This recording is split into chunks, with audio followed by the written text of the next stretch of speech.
За сайн байцгаана уу? Та бүхэндээ энэ өдрийн мэндийг хүргэе. Бид бүхэн Монгол Хэл Уран зохиолын багш нарынхаа хэл шинжилгээний онолын мэдлэг, тодорхой онолын мэдлэгийг дэвшлүүлэх, тодорхой сэдвийн заах арга зүйн дэмжлэг үзүүлэх зорилготойгоор энэ хөл сургалтыг зохион байгуулж байна. За өнөөдрийн хичээлийн сэдэв маань орчин цагийн монгол хэлний урт хос гişгийн гарал, түүх хувьсэл, заах арга зүй. Өөрөөр хэлбэл монгол бичгийн урт хос гişгийг суралцагчдад хэрхэн яаж хэлбэр төхөн таниулах вэ гэдэг зөвлөмжийг бэлтгэлээ. За тэгэхээр үүний тулд монгол хэлний түүхэн хөгжлийн тухай онолын ойлголт маань шаардлагатай болно. Өөрөөр хэлбэл монгол хэлний болон бичгийн хэлний түүхэн хөгжлийг сайн мэдэх нь монгол хэлийг таниулах, нөгөө талаас монгол бичгийн хэлний бичлэг дуудлагын зөрүүтэй байдлыг суралцагчдад хэл шинжилгээний онолын үндслэлтэйгээр хэлбэр төхөнд тайлбарлахад илүү чухал байдаг. Ийм учраас та бүхэнд сурагчдыг монгол бичгийн хэлний урт хос гişгийг хурдан таньж, алдаагүй зөв уншиж, бичиж сурахад төхөн болгох арга зүйн санаа болгох зорилгоор энэхүү хичээлийг бэлтгэсэн болно. За тэгэхээр энд академик Төмөр Тогоо агшийн хэлний түүхэн хөгжлийн үйлчлэл харагдаж байна. Тэгэхээр аливаа хэлний түүхэн хөгжлийг үйлчлэхдээ нэгдүгээрт нь бичгийн дурсгал, хоёрдугаарт нь тухайн хэл аялгаугаар ярилцагчдын амьд жишээ баримтыг, хэлний баримтыг бол чухалчилдаг. Тэгэхээр академик Төмөр Тогоо агш маань монгол хэлний түүхэн хөгжлийн түүхийг үйлчлэхдээ өмнөх хэл шинжээчдийн судалгаа, монгол хэлний бичгийн дурсгал, хэл аялгаануудын хэрэглэгтүүнүүдийг түүхэн үүднээс харьцуулан үзсэн байна. За ерөнхий боловсролын сургуулийн 7 дугаар ангид 1-р бүлэг сэдвээр урт гişгийг, 2-р бүлэг сэдвээр хос гişгийг таниулахаар оруулсан байна. За 1-р нь урт гişгийг таниулах. За ёс заншил уламжлалт дээдлийг гэсэн сэдвийн хүрээнд урт гişгийг эгшиг гүйвэлэгч эгшиг гэсэн хэлбэрээр тэмдэглэнэ гэж таниулахаар оруулсан байна. За тэгвэл үүнийг таниулахын тулд бид нөгөө түүхэн хөгжлийн явцад урт гişиг хэрхэн яаж хөгжсөн өөрчлөгдөж өнөөдрийн орчин цагийн монгол хэлний урт гişиг өссөн бэ гэдгийг мэддэг. За түүн дээр тулгуурлаад хүүхдүүдтэй яах нь таниулбал илүү хэлбэр төхөн болно. За үүнд Төмөр Тогоо агш монгол хэлний түүхэн хөгжлийн үйлчлэлийг авч үзэхдээ өвөг монгол хэлний үед өвөг монгол хэлнээс монгол хэл нь түрэг түнхэс хэлтэй зэрэг салбарлан гарсан үеэс эртний монгол хэл хүртэлх үе. За барагцаалбал 11-ээс 12 дугаар зуунаас урагшаа өвөг монгол хэлний сүүлч хүртэлх үеийг эртний монгол хэлний үед. За барагцаалбал 11-ээс 12 дугаар зуунаас 15-аас 16 дугаар зууны хүртэлх үеийг дундад үеийн монгол хэл. За 16-17 дугаар зуунаас хойш үеийг орчин үеийн монгол хэлний үед хамааруулан авч үзсэн байна. За урт гişгийн түүхэн хөгжлийг эдгээр үйлчлэлийн дагуу аваад үзэх юм бол өвөг монгол хэлний үед өнөөдрийн урт гişгийн байранд утга ялгах өргөлттэй эгшиг байсан байна.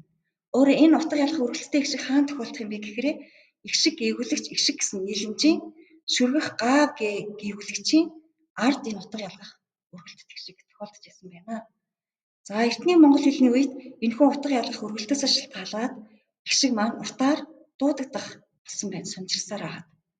За дундад үеийн монгол хэлний үед энэхүү сунжирсаар агаад өгсөн урт гişиг маань өмнөх шүргэх гаа гээгүүлэгчтэй нөлөөлөөд гээгүүлэгч нь суларсаар бүр мөсөн сугарсан байна. Гэхдээ амьсгалын төрөлт нь хэвээрээ хадгалагдаж байсан.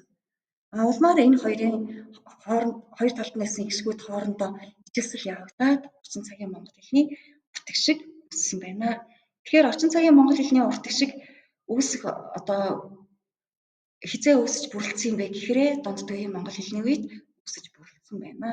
За бүгдээр жишээн дээр хандцъя. Шүргэх га утга ялгах өргөлттэй эртний монгол хэлний үед нөгөө гişиг маань сунжигсаар агаад уртаар дуудагдчихсан. За урт гişг нь шүргэх гаа гээгүүлэгчтэй нөлөөлөөд гаа гээгүүлэгч нь сулраад улмаар сугарсан. За сугарсан боловч хоёр талын эгшиг нь өөр өөрсдийн өнгөөр хилэгдэж байгаад айжмаар эгшгийн бүрэн ижилсэл явагдаад орчин цагийн монгол хэлний урт гişиг үсээд ингээд уул гэдэг үг маань болсон байна. За тэгвэл урт гişгийг таниулахдаа монгол бичигт урт гişгийг эгшиг гээгүүлэгч эгшиг гэсэн хэлбэрээр тэмдэглэдэг. Гэхдээ ихэвчлэн эгшиг гээгүүлэгч эгшиг гэсэн нийлэмжээр тэмдэглэдэг. Тэгвэл эгшиг гээгүүлэгч эгшиг гэсэн нийлэмжээр яагаад тэмдэглэдэг юм бэ? За яагаад заавал тэр хоёр гişгийн донд га гэ гівлэгч байдгийн бэ гэхээр одоо хүүхдүүдэд үүнийг хэлбэрчлээд их шиг гівлэгч их шиг гэдэг нийлэмжийн тэр га гэ гівлэгч нь тэр арын их шиг нь утга ялгах өргөлттэй байсан байх нь. Тэгээд улмаар уртаар дуудагдах болсон. Тэгээ энэ уртаар дуудагдах их шиг нь уртлынхаа га гэ гівлэгч нөлөөлөөд га гэ гівлэгч сулраад их шигийн ижил явагдаад орчин цагийн монгол хэлний урт их шиг үүссэн байна. Тийм учраас монгол хичээгт урт их шигийг их шиг га гэ гівлэгч их шиг гэж ихэнх тохиолдолд яах нь тэмдэглэдэг байна гэдгийг таниулах зүйтэй юм аа.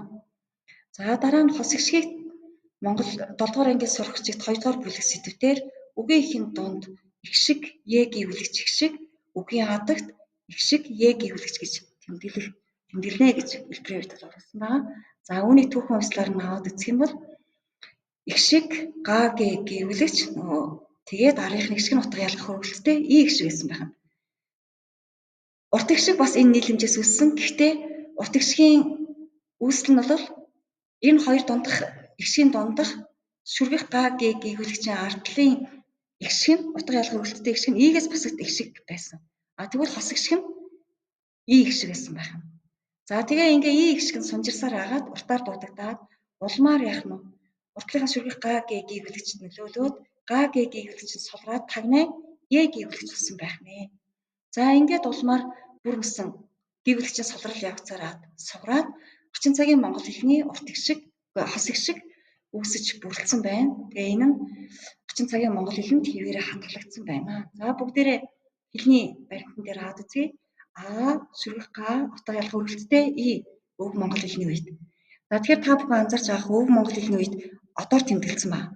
Яагаад ингэ одоор тэмдэглэсэн юм бэ гэхээр өв монгол хэлний үед авианы одоо зүй тогтол ийм байсан юм а гэдгийг батлах одоо хэлний одоо бичгийн дурсгал баримт байхгүй учраас хэл гэдэг бол өөрийнх нь одоо нөгөө дотоод хувьслын одоо нөгөө зүй тогтолтой хувьсан өөрчлөгдөх зүй тогтолтой байдаг. Тэгэхээр тэр зүй тогтол дээр нь тулгуурлаад өв монгол хэлний үед ийм байсан юм а гэдгийг одоо reconstruction буюу дотоод сэргээлтийн аргаар гаргасан юм а гэдгийг одоо энэ одоор тэмдэглээд байгаа юм а. За нөгөө утга ялгах өргөлттэй и их шиг маш сунжраад уртаар дуудаад улмаар дуудагдсан.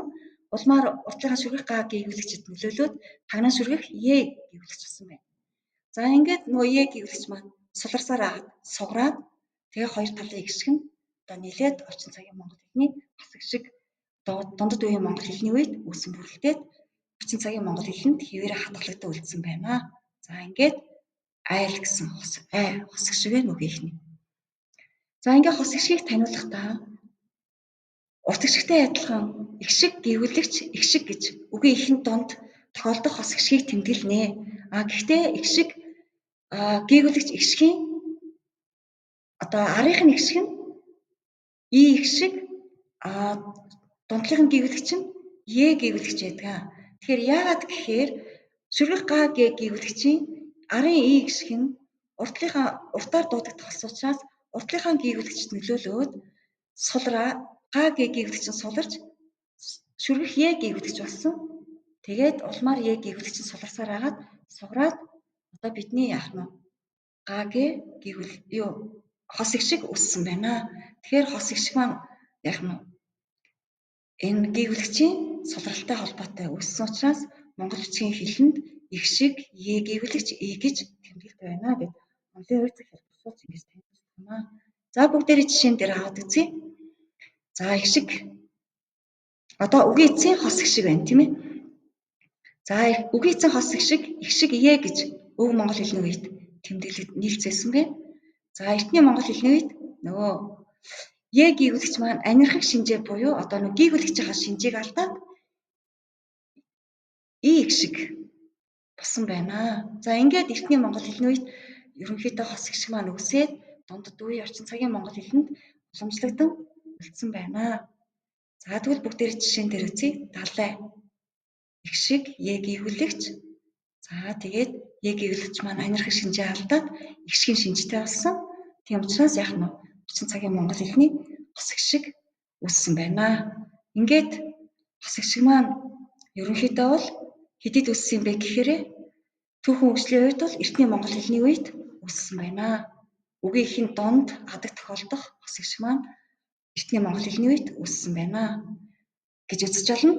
За ингээд монгол бичгийн урт хос гişгийг суралцагчдад таниулахдаа дараах зүйлийг анхаарах юм аа. За нэгдүгээрт нь монгол бичгийн хэл нь бол монгол хэлний түүхэн хөгжлийн үүднээс аваад үзвэл эртний монгол хэлний онцлог шинжийг хадгалсан байдаг аа. За хоёрдугаарт нь бидэнд одоо уламжлан үлдсэн монгол бичгийн хамгийн эртний бичгийн дурсгал нь 1224 оны үеийн одоо 9 хэгийн хөшөөний бичээс юм аа. Өөрөөр хэлбэл энэ 9 хэгийн хөшөөний бичээс бол монгол бичгээр бичигдсэн байдаг. Энэ бичигдсэн монгол бичгийн хэлний онцлог шинж нь эртний монгол хэлний онцлог шинжийг хадгалсан байдаг юм аа л гэсэн үг. За тэгэхээр бичгийн дурсгал маань 1224 оны бичгийн дурсгал гэхээр одоо бид нар 2025 он гэхээр одоогоос барагцаалбал 20-оос 21 оны өмнөх одоо хэлний онцлогийг хадгалсан бичиг үсэг учраас өнөөдрийн дуудлагаас яах нь зөрүүтэй бичигддэг байна. Тэгээд одоо хэл гэдэг маань хөгжихдээ эмх замбраагүй хөгждгөө өөрийн дотоод зүй дотлоор хувьсан өөрчлөгддөг учраас тэгээ одоо энэ хувьслыг нь бол одоо хувьсэл дээр нь тулгуурлаад одоо нэг хос гişг урт гişгээ танилцвал илүү одоо ойлгомжтой болно. За ингээд энэ урт гişг хос гişгийн үүсэл нь бол монгол бичгийн хэлэндээ авианы нэг хувьслын хоёр өөр үр дүн юм аа. Нэг үр дүнд нь урт гişг үүсчихсэн монгол бичгийн хэлэнд тийм ээ гişг гэвлэгч гişг гээд тэгээд дамжаад орчин цагийн монгол хэлэнд урт гişг үүссэн. Нөгөө хувьслын үр дүн нь болохоор монгол бичгийн хэлэнд гişг гэвлэгч гişг гээд нийлэмж үүсчихсэн. Эннээс нь орчин цагийн монгол хэлний үгийн ихэнд дунд тохиолдох хос гişг үүсчихсэн байх нэ гэж тайлбарлаж болно. Өөрөөр хэлбэл хоёр гişгийн дунд шүргэх га гэвлэгч байсан. Түүний ардлын утга ялгах өрөлттэй гişг нь ийгээс бусад гişг байвал монгол бичгийн хэлний гişг гэвлэгч гişг гэсэн урт гişгийг яах нь тэмдэглэх болсон. За улмаар одоо нөгөө орчин цагийн монгол хэлэнд гэвлэгчин солирч сураад урт гişг үүссэн байна.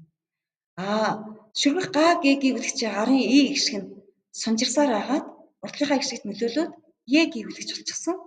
За ингээд гişг гэвлэгч гişг гэдэг маань монгол бичгийн хэлний яах нь үгийн ихэнд дунд тохиолдох хос гişгийг одоо үүссэн байх наа, хос гişгийг тэмдэглэх болсон байна. За ингээд энэ нийлцээс орчин цагийн монгол хэлний урт гişг үүссэн байна гэд. Ингээд таниулах юм бол хүүхдүүдэд илүү хялбар онолын үндслэлтэй ойлгоно, нөгөө талаасаа онолын үндслэлтэй ойлгосон учраас монгол бичгээр уншихдаа тухайн нийлцээ хурдан таньж одоо хурдан зөв орчин цагийн дуудлагаараа унших, монгол бичгээр алдаагүй зөв бичих боломжийг бол суур мэдлэгийг бол өгөх юм аа. За ингээд та бүхэндээ амжилт хүсье.